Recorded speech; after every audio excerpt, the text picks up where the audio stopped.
Let's just keep honest people honest.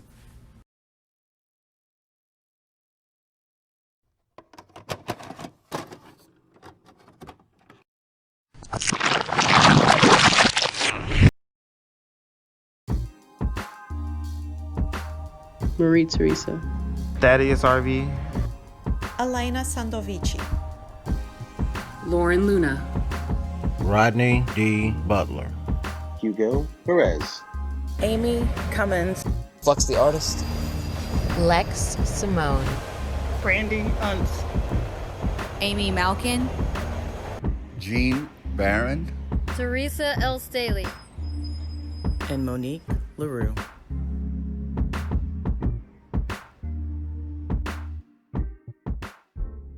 Houston always has some sort of art-related event going on, and you really don't have to venture too far within the city to find one. This next artist I met was from going to similar art events. Her art is done digitally and has some really cool stories of inspiration, personal messages, and taking in the world around us. She is also housed at the Hardy and Nan Studios, and I can't wait for you guys to meet this next Houston artist.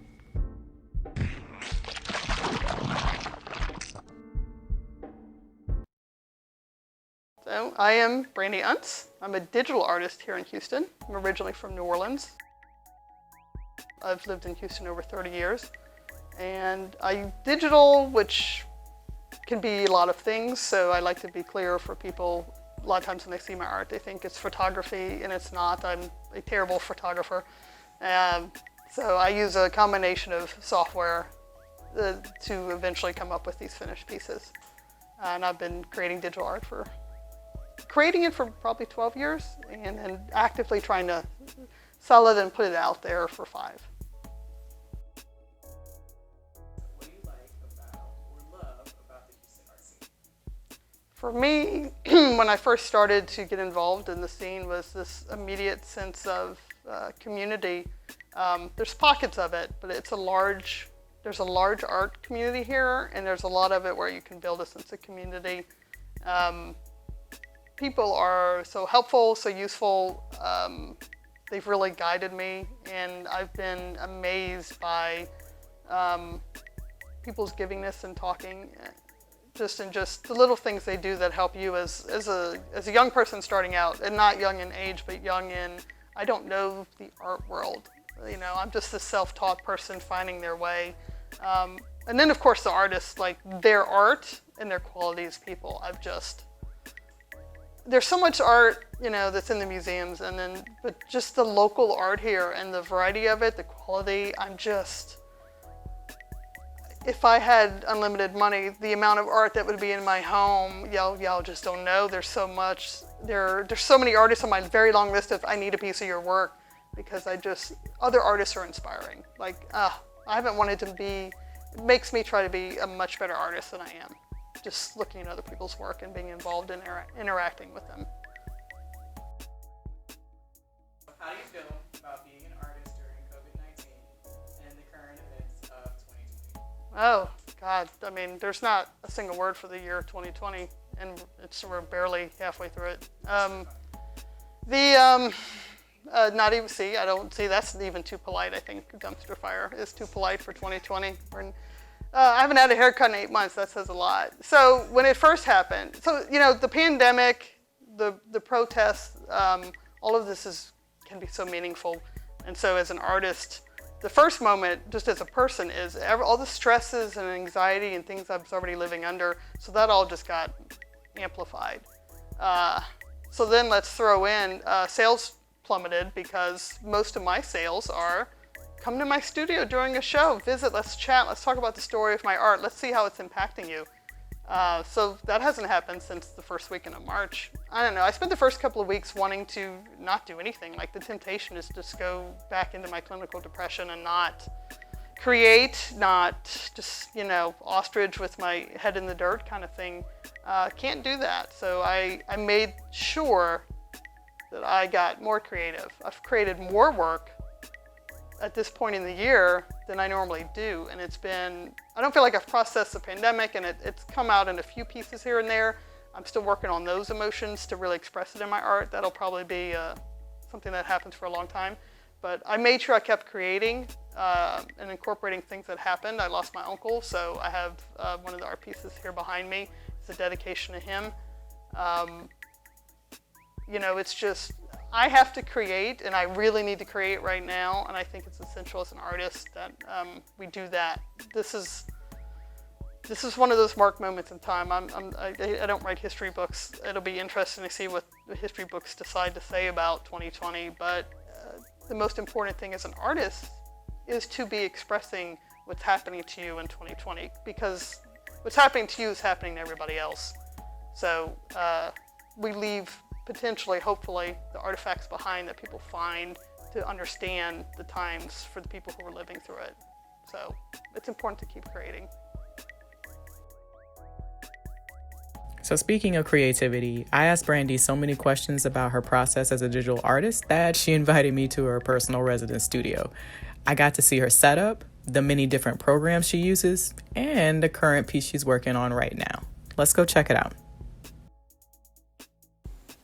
Well, yeah, I've got 2 computers that I built myself. This is my long in the tooth, originally 09, upgraded a lot since, maxed out. And then this guy I built in 2013, and I would love to upgrade it some. But I do most of my Photoshop and day-to-day work on this guy. And then this one is just dedicated to 3D rendering. So this guy is, I've been working on trees for 2020. And this one is, I'm playing with the idea of what if trees are gone and they're literally in some kind of special museum and we're using different materials to show them. So I'm working with, it's an enclosed dome. You have to come visit this now. So this is how you see trees in the future, considering the climate concerns that are going on.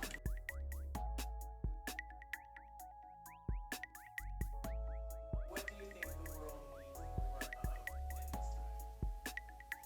time? We need more, well, empathy. That's like, if there's a single word, this is the year for us to remember empathy and learn it if we haven't really expressed it or understood it. We need to remember what we all have in common, and knowing what the next question is going to be, I'm going to not fully answer. I'm going to answer to a degree here because the next question ties into it. But we need to remember what we all have in common. We're all going through the same experience right now. It's affecting people to different levels, but we're all going through it. How often is there a truly global event that affects like everyone? Even wars still only involve a few countries. Even quote unquote world wars still left certain continents less affected. This has been, there's no country here that hasn't been touched. Some are hurting more than others, and even within a country and a community, more people are affected than others. So, and that's just the pandemic part, much less we're using this as to have certain social issues come up in America that are important and have been around a long time. And here we go again, let's maybe really attempt to make another concrete step. We're not going to solve everything right now, for sure. We spent hundreds of years not solving things, but could we just maybe take it one more step forward on the important social issues going on right now? All right, so what do you feel we need less of in this time? It's a tough one. That's, what do we need less of? We need to, I know this almost sounds counterintuitive, we need to see our differences the right way, or see, I don't like the word right, in an important way. We need to appreciate the differences we have, the diversity, in the way that makes us come together. This is literally a global pandemic. This is the social issues that the protests and all have brought up right now are also, none of this has there's not a soundbite that solves any of the problems going on in the world, well, ever, but certainly right now. So instead of trying to have soundbite, cookie cutter, this one thing will solve everything, no, look at the diversity of humans. We all have great things in common, so hold on to your empathy and your kindness and appreciation of what we have in common, and then respect the differences, because we need the different inputs, the viewpoints, the perspectives. You can't, we as humans, I think a lot of us have that tendency to I experience this thing in life from this angle, and it's real easy to narrow myself and forget that same event, how this person responds, how they experience it, totally different. I like to remind people, maybe think about if you have siblings, and I have a twin brother, same childhood, right? We're twins. Except for about 9 minutes, we've been around the entire time together. Life in our childhood is still different to us. He remembers things differently than I do. I experience things differently than he did. Those differences are essential and important to getting to solutions for the big things going on right now. And these are big things. You don't solve them on a local level, state level. You need it on a federal level, but you need it on a global, the world. You just need to take all the differences, bring them together. Hold on to what's in common, hold on to what's different, because you need all that different input to get to the solutions. What is your message to the world? If Brandy Ernst has something she wants to make a statement about or a sentiment to share, what would that be?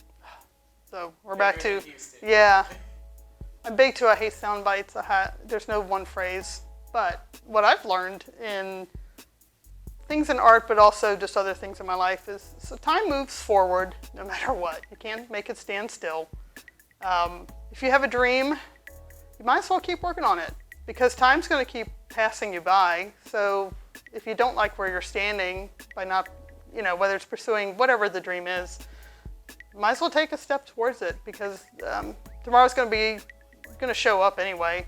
You're not guaranteed tomorrow, but if it's going to be here tomorrow, would you feel better if you just took a tiny step towards whatever your deeper dream is? And that's even losing some weight, getting in shape, running a marathon. I'm a marathoner. I've run 3. And there's no you don't just go run a marathon. You have to maybe decide you're going to do that. You have no idea how you're going to get there. And take one step every day towards it. Yeah, time moves forward. It's going to pass one way or the other. Decide how you would be involved in that passing, if that makes sense. Just keep going. We're all a work in progress, so keep working. After spending time with Brandy, I gained so much more of an understanding and appreciation for her artistic method. I also learned that she was a marathon runner in her spare time and has a bunch of medals. And I got to meet her friendly little buddy, Max. Isn't he just adorable? This next artist is one I met from just seeing everywhere on social media. She definitely had an authentic style about her, and she's so full of positivity. And I can't wait for you guys to meet this next Houston artist.